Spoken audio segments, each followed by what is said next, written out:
Welcome to Subramani. Um, Somehow my past reputation or whatever makes people talk to me about financial education. It's a very fashionable word to talk about. There are some 84 million people who think they want to do financial education, but there is no money in financial education, so nobody wants to really do it.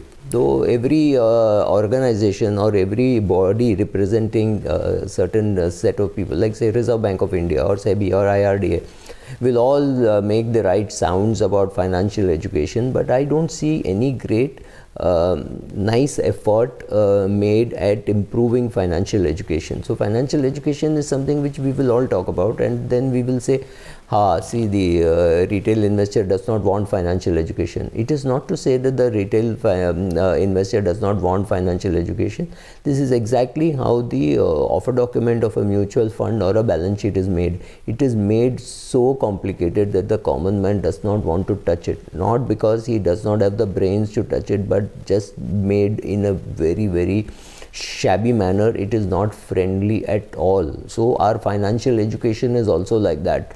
It'll start with time value of money. Why should you know time value of money? I have done those cases and I know that, right? So we also do investment awareness programs. It is so theoretical and it is so difficult for people to sit through, not get bored, understand it and apply it. People don't. So when I go around the country doing financial education for doctors, let's say, and I tell them certain things, I know that they nod their head, they thank me, then they say it's very eye-opening and all that, but I do not know into how much of behavioral change it really happens.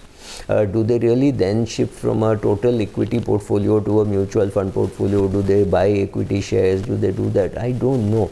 There are some doctors who keep in touch, who write in and say, oh, we did this and this is what happened. I have started investing in mutual funds. And there are some doctors you meet who are already on the right path. For them, my lectures are more like reinforcement. But are my lectures so great that I change people's lives? I don't know. I do not have enough doctor feedback. I have a lot of feedback from IFAs saying, oh, this is what we do now, this is what we change. So that feedback I have. So my take on financial education, whether it is for doctors, which I do maximum, or for the common man, I think some simple things can be done.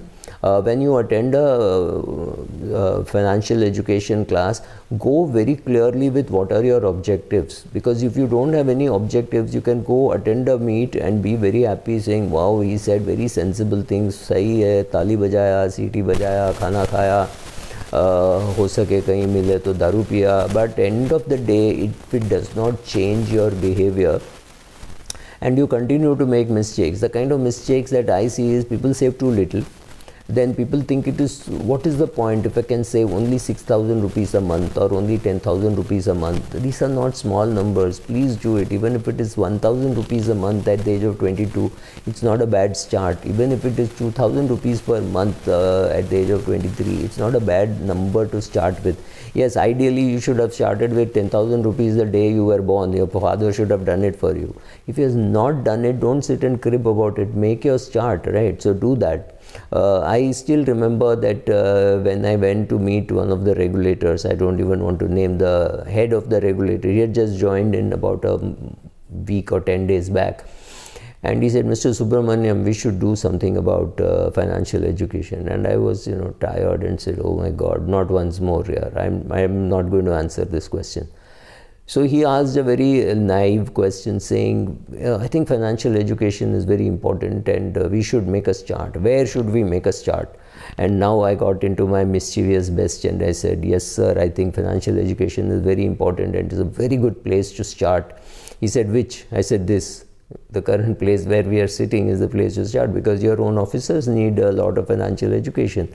They don't understand finance the way they should be understanding. He laughed and of course did nothing. So let's not get into why he did nothing. That's a long story. Anyway, people don't do much. I'm very intrigued that regulators don't want to spend money on financial education, because they will be the biggest beneficiaries. Because today when you see a scam like Karvi or Anugrah and all those people who ran away with customers' shares, It was just basic lack of financial education. Of course, there is greed and all that on the part of the investors. I'm never on the side of the investors. I think they deserve a kick in the butt if they go and lose money. They need not have lost money, but they do lose money, and they make mistakes. And if you make mistakes, you will lose money. If you have greed, you will lose money.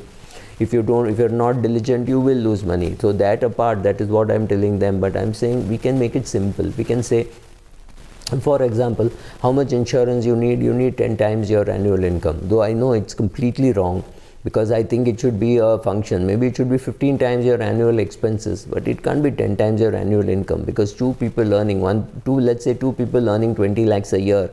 One person spends 15 lakhs, one person spends 2 lakhs because she is a young girl staying with her parents, and the other girl is a same age girl, same income, but she's supporting a family, and so she's got some EMI to pay, some aunt to provide for, some younger brother's school fees, younger sister's school fees, so she's providing for all that. So she is obviously spending 15 lakhs, and there are people dependent on her, so she needs maybe 1.5 crores of insurance, where the other girl, maybe she needs no insurance. But the rule of thumb will say, okay, both of them need 2 crores of income of term insurance, because both of them are earning 20 lakhs. That's not true. It has to be expense based. But keep a expense based formula. Say 15 times your annual expenses. Keep that as a formula, but keep a thumb rule, because thumb rules are easy to understand. So let me give you some of the thumb rules. So one thumb rule is, if you are 20, 22 and you do not know how much money you need for retirement, perfectly all right. You don't know how much money you need for retirement. So just say, I need $1 million. Let's say you need $1 million. That means you have to target 7.5 crores for your retirement. So make your chart, whether you're 22 or 23, doesn't matter. But once you are, say, 50, then I can tell you how much money you need for retirement. That is 30 times your expenses at the age of 60. So you're 50 years of age and you're spending, let's say, 1 lakh per month. And so that is about 12 lakhs. Let us assume inflation at 7%. So over 10 years it should double. So your expense will go up from 12 lakhs to 24 lakhs. So 24 lakhs into 30 is 7.2 crores. Hey, you've again come to the same number. It is $1 million.